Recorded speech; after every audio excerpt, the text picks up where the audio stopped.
नमस्कार मु दीपक सेनापति। आज शुणिबा एक प्राचीन कहानी पंचतंत्र ओ पंडित विष्णु शर्मा। परिवेशन परशुराम बेहेरा।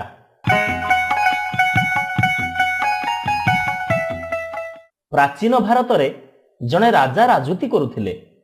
तांकर थिले 4 जन पुत्र संतान। सेमाने थिले खूब क्रीड़ा प्रिय। सबु बेले खेला बुलारे समय अतिबाहित करुथिले। मात्र पाठ पढ़ारे आदौ मन दौ नथिले।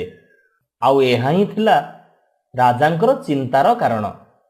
ए राजकुमार माने ठीक भाबरे शिक्षा ग्रहण न कले आगामी भविष्य रे सेमाने राज्य शासन करिवे केमिति। पिला मानंकु शिक्षा दान करिबा निमंते राजा खूब ज्ञानी गुणी और पंडित मानंकु गुरु रूपे नियुक्ति करुथिले। मात्र सबु वृथा। राजपुत्र माने गुरुंक कथा को एकानरे पुरे से कानरे बाहर करि दउथिले। राजा पुणी नुआ गुरु चयन करी नियुक्ति दउथिले। हेले राजांकर सबु चेष्टा व्यर्थ होथिला। एणु राजा खूब चिंतारे थांती। एमिति दिन जने पंडित आसी राजसभा उपस्थित हेले। तांकर ना होची विष्णु शर्मा।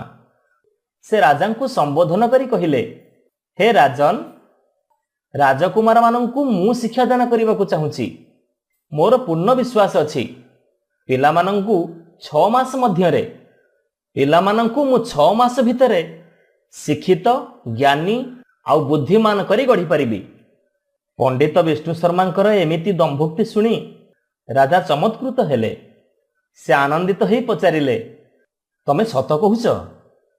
विष्णु शर्मा सहास्य बदन रे उत्तर देले, मो उपरे भरोसा रखंतु महाराज। मात्र 6 मास पई पिला मानंकु मो दायित्व रे रखंतु।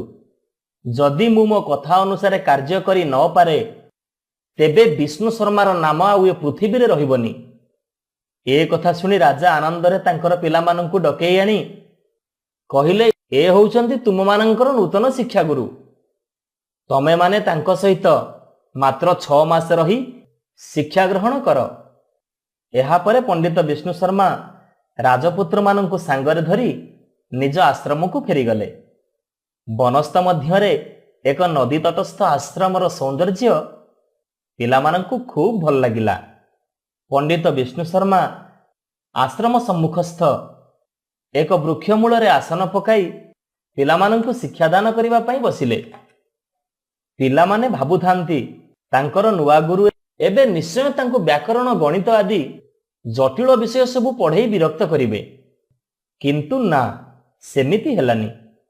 प्रथमे धीर मधुर स्वर रे गुरु विष्णु शर्मा कहिले, तुम मानंकु मु गप कहिबी, तमे माने सुनिबाकू चाहुच कि? एबे कुमार माने खुशी हेई उत्तर देले, हाँ गुरुदेव, गप सुनिबाकू आमे माने खूब भल पाऊ। एहा परे विष्णु शर्मा कहिले, तेबे गोटे गप कहूची सुन।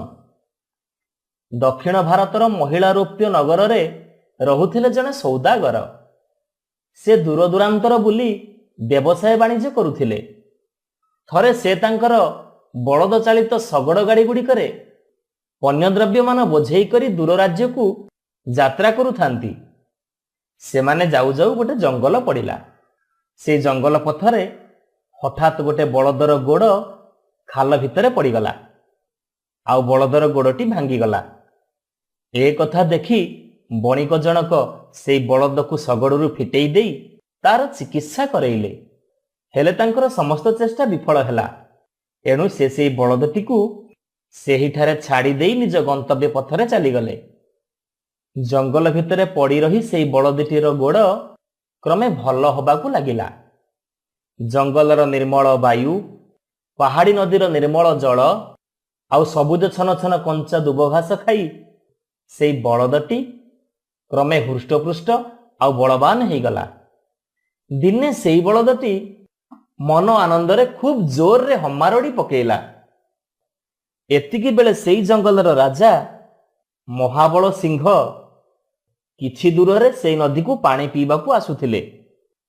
से जंगल भितरे एमिति अस्वाभाविक रड़ी सुनी चमकी पड़िले।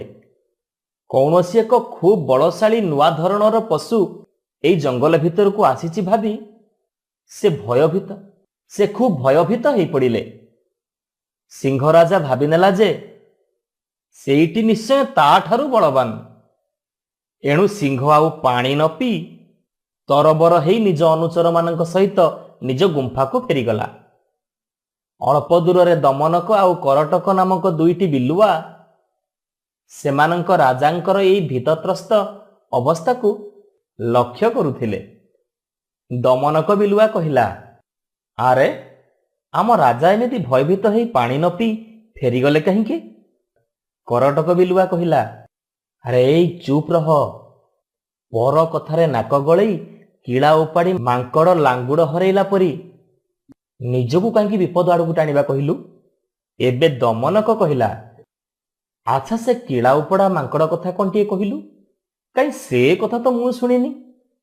ଏହାପରେ କରଟକ ବିଲୁଆ ସେଇ ମାଙ୍କଡ଼ କାହାଣୀ ବର୍ଣ୍ଣନା କଲା। ଠିକ୍ ଏତିକି ବେଳେ ପଣ୍ଡିତ ବିଷ୍ଣୁ ଶର୍ମା କାହାଣୀଟିକୁ ସେଇଠି ରଖିଲେ ଓ ଖାଇବା ସମୟ ହେଇଗଲାଣି ବୋଲି ଘୋଷଣା କଲେ। ମାତ୍ର ରାଜକୁମାରମାନେ କାହାଣୀ ଶୁଣିବାରେ ଏମିତି ମଗ୍ନ ହେଇଯାଇଥିଲେ ଯେ ସେମାନେ ପାଟି କରି ଉଠିଲେ, ନା ନା ଗୁରୁଦେବ, ତାପରେ କ'ଣ ହେଲା କୁହନ୍ତୁ। ଏଥର ସ୍ମିତ ହସି ଗୁରୁଦେବ ବିଷ୍ଣୁ ଶର୍ମା ତାଙ୍କର ଗଳ୍ପ ପୁଣି କହିଚାଲିଲେ। ଏମିତି ଭାବରେ ସେ କହିଚାଲିଲେ ଗପ ପରେ ଗପ। ପିଲାମାନେ ସେ ପଶୁପକ୍ଷୀମାନଙ୍କର ଗପ ଭିତରୁ ମଣିଷର ପ୍ରକୃତି, ବିଜ୍ଞତା, ବୋକାମି, କ୍ରୂରତା, ଜଟିଳତା, ଆଚାର ବ୍ୟବହାର, ପରିଶ୍ରମ, ସଂଯମ, ଯୁଦ୍ଧ, ସନ୍ଧି, ରାଜନୀତି ଆଦି ଶିକ୍ଷା କରିପାରିଲେ। ଅବସର ସମୟରେ ସେସବୁକୁ ନିଜ ନିଜ ଭିତରେ ଆଲୋଚନା କରି ସିଦ୍ଧାନ୍ତ ନିରୂପଣ କରିବାରେ ମନ ଦେଲେ। ଏମିତି ଭାବରେ 6 ମାସ ପୂର୍ଣ୍ଣ ହେଲା ବେଳକୁ ରାଜକୁମାରମାନେ ସମାଜର ରୀତିନୀତି ଓ ଯେକୌଣସି ସମସ୍ୟାର ସରଳ ସମାଧାନ କରି କେମିତି ଭାବରେ ରାଜ୍ୟ ଶାସନ କରିବାକୁ ହୁଏ ଇତ୍ୟାଦି ଜ୍ଞାନ ଆହରଣ କରିସାରିଥିଲେ। ଏହାପରେ ପଣ୍ଡିତ ବିଷ୍ଣୁ ଶର୍ମା ରାଜକୁମାରମାନଙ୍କୁ ନେଇ ଦରବାରରେ ପହଞ୍ଚି ରାଜାଙ୍କୁ ସମର୍ପଣ କଲେ। ରାଜକୁମାରମାନେ ତାଙ୍କ ପିତାଙ୍କୁ ଯଥାବିଧି ସମ୍ମାନ ପ୍ରଦର୍ଶନ କରି ଶାନ୍ତ, ଶିଷ୍ଟ ତଥା ମଧୁର ସମ୍ଭାଷଣ ଜଣାଇଲେ। ରାଜା ଆନନ୍ଦରେ ସେମାନଙ୍କୁ ପାଖରେ ବସେଇ ପଚାରିଲେ, ଆଚ୍ଛା ପୁତ୍ରମାନେ, ତୁମ ଗୁରୁଦେବ ତୁମମାନଙ୍କୁ କି ପ୍ରକାର ଶିକ୍ଷା ଦେଲେ? କେଉଁ ବହି ପଢ଼ାଇ ତୁମମାନଙ୍କୁ ଶିକ୍ଷିତ କରେଇଲେ? ପିଲାମାନେ କହିଲେ, ମଣିଷ ଜୀବନର ଅନୁଭୂତିରୁ ହିଁ ସର୍ବଶ୍ରେଷ୍ଠ ଶିକ୍ଷା ମିଳିଥାଏ ବାପା। ତାହା ହିଁ ଆମର ଗୁରୁଦେବ ଆମକୁ ଶିକ୍ଷା ଦେଇଛନ୍ତି। ରାଜା ପଚାରିଲେ, ତେବେ ତୁମମାନଙ୍କୁ ସେ କ'ଣ ବିନା ବହିରେ ଶିକ୍ଷା ଦେଇଛନ୍ତି? ପିଲାମାନେ କହିଲେ, ଗୁରୁଦେବ ଆମକୁ କେବଳ କାହାଣୀ ଶୁଣେଇଛନ୍ତି। ସେଇ କାହାଣୀ ମଧ୍ୟରୁ ଆମେମାନେ ସମସ୍ତ ଜ୍ଞାନ ଆହରଣ କରିଛୁ। ରାଜା ଆନନ୍ଦ ଆଉ କୃତଜ୍ଞତାର ସହିତ ପଣ୍ଡିତ ବିଷ୍ଣୁ ଶର୍ମାଙ୍କୁ ଧନ୍ୟ ଧନ୍ୟ କରିବା ସହିତ ସସମ୍ମାନେ ପାଛୋଟି ନେଲେ। ସେଇ ମହାନ ପଣ୍ଡିତ ବିଷ୍ଣୁ ଶର୍ମାଙ୍କର କଥିତ କାହାଣୀ ଗୁଡ଼ିକ ପରବର୍ତ୍ତୀ କାଳରେ ଏକତ୍ରିତ ହେଇ ପଞ୍ଚତନ୍ତ୍ର କାହାଣୀ ରୂପରେ ସାରା ବିଶ୍ୱରେ ଆଦୃତି ଲାଭ କରିଛି। ନମସ୍କାର ଶ୍ରୋତା ବନ୍ଧୁ, ଯଦି ଆପଣମାନଙ୍କୁ ଆମ ଗପ ଭଲ ଲାଗୁଥାଏ, ଆପଣଙ୍କ ମନକୁ ଛୁଉଁଥାଏ, ତେବେ ଲାଇକ୍ କରନ୍ତୁ, ସବସ୍କ୍ରାଇବ୍ କରନ୍ତୁ। ସୁନ୍ଦର ସୁନ୍ଦର କାହାଣୀ ନେଇ ଆମେ ପୁଣି ଆପଣଙ୍କ ପାଖରେ ଆଗକୁ ଆସିବୁ। ଆପଣ ସବସ୍କ୍ରାଇବ୍ କରିବା ପରେ ବେଲ୍ ଆଇକନ୍କୁ ଦବାଇବା ପାଇଁ କେବେ ବି ଭୁଲିବେନି। ଜୟ ଜଗନ୍ନାଥ। ନମସ୍କାର, ମୁଁ ଝିଲି। ଆଜି ଆମେ ଶୁଣିବା ପୁରୀ ଅଞ୍ଚଳର ଗୋଟିଏ ଲୋକକଥା, ନାରଙ୍ଗ ଅସୁର କଥା। ପରିବେଷଣ ପରଶୁରାମ ବେହେରା।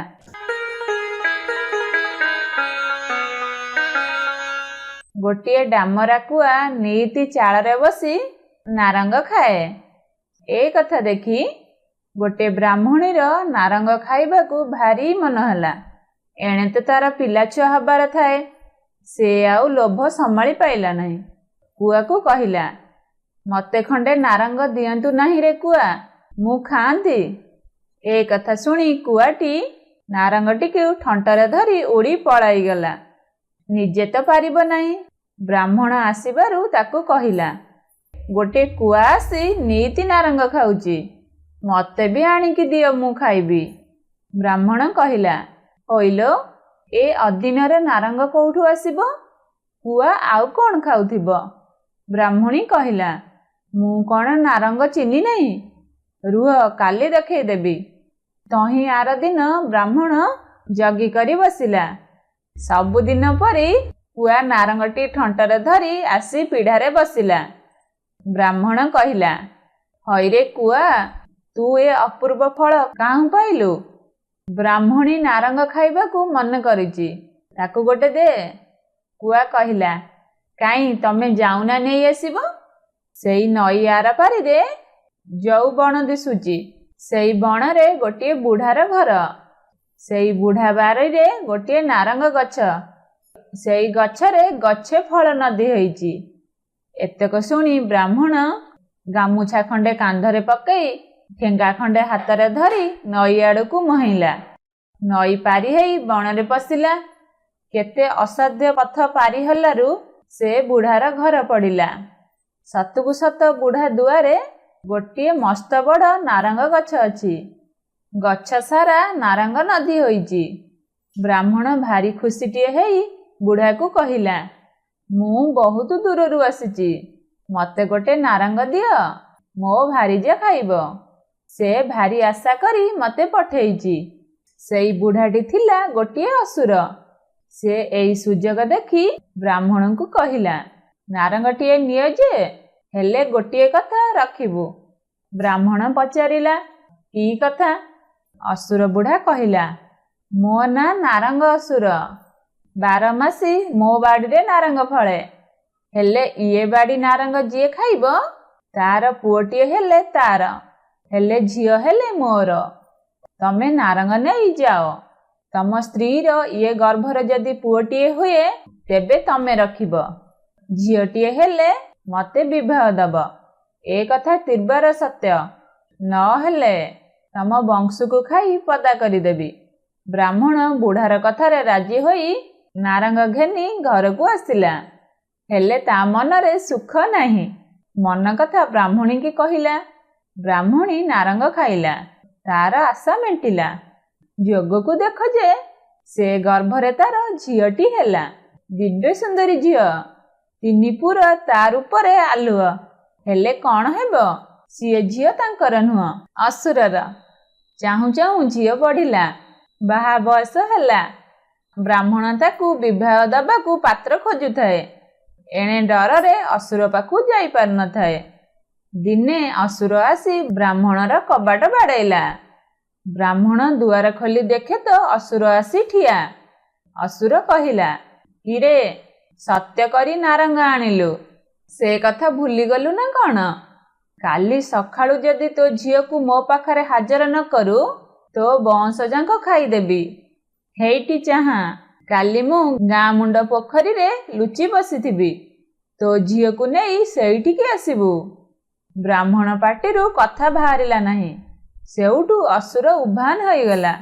ତହିଁ ଆର ଦିନ ସକାଳୁ ବ୍ରାହ୍ମଣୀ ଝିଅକୁ ହଳଦୀ ଲଗେଇ ଦେଲା, ମୁଣ୍ଡ କୁଣ୍ଡେଇ ଦେଲା, କଳା ସିନ୍ଦୁର ପିନ୍ଧେଇ ଦେଲା। କହିଲା, ଯାଲ ଝିଅ, ବାପ ସଙ୍ଗେ ମାମୁଁ ଘର ଗାଁ ବୁଲି ଆସିବୁ। ଝିଅ ବାପ ଦୁହେଁ ଗଲେ। ବ୍ରାହ୍ମଣ କ'ଣ କଲା ନା, ଗାଁ ମୁଣ୍ଡ ପୋଖରୀ ତୁଟରେ ଝିଅକୁ କହିଲା, ଯାଲ ଝିଅ, ଏଉଠୁ ପାଣି ପିଇ ଆସିବୁ। ମାମୁଁ ଘର ଦୂର ବାଟ, ବାଟରେ ଆଉ ପାଣି ମିଳିବ କି ନାହିଁ କିଏ ଜାଣେ। ଝିଅ ପୋଖରୀକୁ ପାଣି ପିଇବାକୁ ଗଲା। ଏଣେ ପାଣି ଭିତରେ ତ ଅସୁର ଛକି ରହିଥାଏ। ସେ ସଙ୍ଗେ ସଙ୍ଗେ ବାହାରି ପଡ଼ି ଝିଅକୁ ନେଇ ବଣେ ବଣେ ଧାଇଁଲା। ତାକୁ ନେଇ ଆପଣା ଘରେ ରଖିଲା। ଏଡ଼େ ସୁନ୍ଦର ଝିଅକୁ ଖାଇବାକୁ ତାର ମନ ବଳିଲା ନାହିଁ। ଏଣେ ମଣିଷ ବାସ୍ନାରେ ଜିଭରୁ ତାର ଲାଳ ବୋହୁଥାଏ। ଲୋଭ ସମ୍ଭାଳି ନ ପାରି ସେ କ'ଣ କଲା ନା, ଝିଅର କାଣି ଆଙ୍ଗୁଠିଟିକୁ ଖାଇଦେଲା। ଝିଅଟି ବିକଳରେ ବହୁତ କାନ୍ଦିଲା। ବାପା ବୋଉଙ୍କୁ ଡାକି ଡାକି କେତେ ବାହୁନା ପକେଇଲା। କିଏ ଅଛି ଯେ ଶୁଣିବ? ଅସୁର କ'ଣ କରେ ନା, ଦିନରେ ଚରି ବୁଲି ଗଲାବେଳେ ବାହାର କବାଟ କିଳି ଦେଇ ଯାଏ। ଦିନେ ଝିଅଟି କ'ଣ କଲା ନା, ଅସୁର ଚରି ବୁଲି ଗଲାରୁ ଚାଳ କଣା କରି ତା ଘରୁ ପଳେଇ ଆସିଲା। କେତେ ଝଟା କଣ୍ଟା ବଣ ବୁଦା କିଛି ନ ମାନି ଏକା ନିଶ୍ୱାସରେ ଧାଇଁ ଧାଇଁ ଆସି ଗୋଟିଏ ଗାଁ ମୁଣ୍ଡରେ ପହଞ୍ଚିଲା। ସେଇଠି ରାଜାଙ୍କ ଛେଳି ଗୁହାଳ। ରଜା ଘର ଲୋକ ପଚାରିଲେ, ତୁ କିଏ? ଝିଅଟି କହିଲା, ମୁଁ ଗୋଟେ ଦୁଃଖୀ ପିଲା। ଆସିଛି ରଜା ଘର ଛେଳି ଚରେଇବି। ରଜା ଘର ଲୋକ କହିଲେ, ହଉ ତୁ ଛେଳି ଚରା। ଅସୁର ଏଣେ ଘରକୁ ଆସି ଝିଅକୁ ଦେଖିଲା ନାହିଁ। ବଣ ବୁଦା ଚାରିଆଡ଼େ ଖୋଜି ପକେଇଲା। ଖୋଜି ଖୋଜି ସେଇ ରଜାଙ୍କ ରାଇଜରେ ପହଞ୍ଚିଲା। ଝିଅଟି ଦୂରରୁ ଅସୁରକୁ ଦେଖି ଖଣ୍ଡେ ଚିରା କନା ଘୋଡ଼େଇ ହେଇ ବସି ପଇଲା। ଅସୁର ଆସି ପଚାରିଲା, ହେ ବୁଢ଼ୀ, ଏ ବାଟେ ଗୋଟେ ଝିଅ ଯିବାରେ ଦେଖିଛୁ କି? ଝିଅ କହିଲା, ମୁଁ ଛେଳି ଚରଉଛି, ଝିଅ ଯିବାର ମୁଁ ଦେଖି ନାହିଁ। ଏ କଥା ଶୁଣି ଅସୁର କ'ଣ ଭାବିଲା କେଜାଣି, କହିଲା, ଦେଖି ଦେଖି ତୋ କାନି ଆଙ୍ଗୁଳି। ଏତିକି କହି ତା ହାତକୁ ଟାଣି ନେଇ ଦେଖିଲା, ତାର କାନି ଆଙ୍ଗୁଳିଟି ନାହିଁ। ସେ ଜାଣିଦେଲା ଯେ ଏହି ହେଉଛି ସେ ଝିଅ। କହିଲା, ଆଲୋ, ତୁ ସେଇ ଝିଅ ମୋ ସହିତ ଛଦରିଂ ଖେଳୁଛୁ? ତୁ ମୋ ସାଙ୍ଗରେ ଚାଲିବୁ ଯଦି ଚାଲ, ନହେଲେ ଗୋଟା ସୁଦ୍ଧା ଗିଳିଦେବି। ଝିଅ କହିଲା, ରଜା ଘର ପଲେ ଛେଳି ଚରେଇ ଆଣିଛି, ଛେଳି ଗୁଡ଼ିକୁ ନେଇ ତାଙ୍କ ଗୁହାଳେ ଛାଡ଼ିଦିଏ, ମୁଁ ତ ସେଇଠି ଶୋଇଥିବି। ତୁ ଆସିବୁ ଯେ ତୋ ସାଙ୍ଗରେ ମୁଁ ଚାଲିଯିବି। ଏଥିରେ ରାଜି ହୋଇ ଅସୁର ଫେରିଗଲା।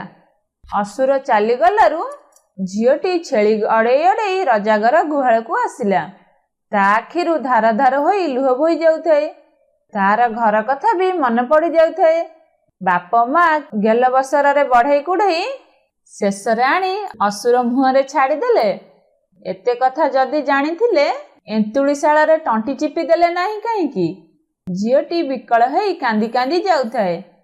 ସେ ଦେଶର ରଜା ପୁଅ ସେଇ ବାଟରେ ଘୋଡ଼ା ଝପଟାଇ ଯାଉଥିଲେ। ଝିଅଟି ଉପରେ ଆଖି ପଡ଼ିବାରୁ ସେ ଘୋଡ଼ାରୁ ଓହ୍ଲେଇ ପଇଲେ। ପଚାରିଲେ, ତୁ କା ଝିଅ? ଏଡ଼େ ସୁନ୍ଦର ରୂପ, ତୁ ଛେଳି ଚରଉଛୁ କାହିଁକି? ଝିଅଟି ଆଦ୍ୟରୁ ପ୍ରାନ୍ତ ଯାଏଁ ସବୁ କଥା କହିଗଲା। ରଜା ପୁଅ କହିଲେ, ତତେ ମୁଁ ବିବାହ ହେବି। ଏତିକି କହି ସେଇ ଝିଅଟିକୁ ଘୋଡ଼ାରେ ବସାଇ ନହରକୁ ଘେନିଗଲେ। ରାଣୀଙ୍କ ଆଗେ ସବୁ କଥା କହିଲେ। ରାଣୀ ଝିଅଟିକୁ ସାଙ୍ଗରେ ନେଇଯାଇ ବାସ ଜଳରେ ଗାଧୋଇ ପାଧେଇ ଦେଲେ, ମୁଣ୍ଡ କୁଣ୍ଡାଇ ଦେଲେ, ଅଷ୍ଟ ଅଳଙ୍କାର ପିନ୍ଧାଇ ଦେଲେ। ଝିଅଟି ସ୍ୱର୍ଗ ଅପ୍ସରୀ ପରି ଦୁଶିଲା। ରଜା ପୁଅ କ'ଣ କଲେ ନା, ଚାଉଳ ଚୁନା ଖଳିରେ ଗୁଡ଼ ମିଶାଇ ମାଇପିଟିଏ ଗଢ଼ିଲେ, ତାକୁ ଲୁଗା ଖଣ୍ଡେ ପିନ୍ଧାଇ ଦେଲେ, ସେଇଟିକୁ ନେଇ ଛେଳି ଗୁହାଳେ ଶୁଆଇଦେଲେ। ନିର୍ଜନ ରାତି ହେବାରୁ ଅସୁର ଆସିଲା। ଚାଉଳ ଚୁନାର ମାଇପିଟିକି ଦେଖି ତାକୁ ସେଇ ଝିଅ ବୋଲି ଭାବିଲା। ତୋ ପାଦ ଆଡ଼ୁ ଖାଉଚିଲୋ ଝିଅ। ଛେଳି ଗୁହାଳ ଦୁଆର ମୁହଁରେ ଲୁଚି ରହି ରଜା ପୁଅ କହିଲେ, ହୁଁ।